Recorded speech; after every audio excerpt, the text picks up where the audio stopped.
आणखीन एक लॉकडाऊन येऊ शकतं. परवा पार्लिमेंटमध्ये जेव्हा आपल्या प्राईम मिनिस्टरने सांगितलं की आपल्याला कोविड सारख्या सिच्युएशन थ्रू आपल्याला जावं लागू शकतं, याचाच अर्थ असा आहे की काहीतरी आजूबाजूला असं घडतं आहे की आपल्याला लॉकडाऊन फेस करावा लागू शकतो. जर आजूबाजूच्या कंट्रीज आपण बघितल्या तर पाकिस्तानने ऑलरेडी 4 days अ वीक केलेलं आहे. बांगलादेशने स्कूलिंग ऑनलाईन केलेलं आहे. जपानमध्ये काही गोष्टी, काही पावलं अशी उचलली गेली आहे जिथे तुम्हाला ट्रॅव्हल कट केला जातो, ट्रॅव्हल कट होऊ शकतो.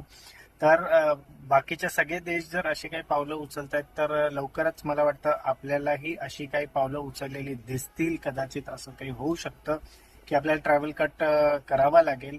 आपल्याला कोणी जबरदस्ती अडवणार नाहीये, पण गोष्टी कदाचित इतक्या एक्सपेन्सिव्ह होतील की तुम्हाला स्वतःलाच ते ट्रॅव्हल करणं फिजिबल वाटणार नाही आणि तुम्हालाच ट्रॅव्हल कट करावं लागेल.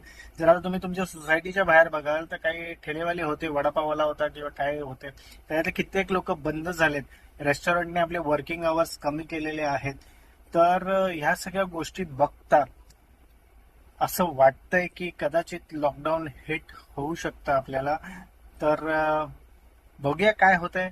काळजी घ्या, मजेत राहा आणि एन्जॉय करा जे काय आहे ते. कोविड मधून बाहेर निघालो तर ह्याच्यातून आपण सुखरूप बाहेर पडू असं मला वाटतं.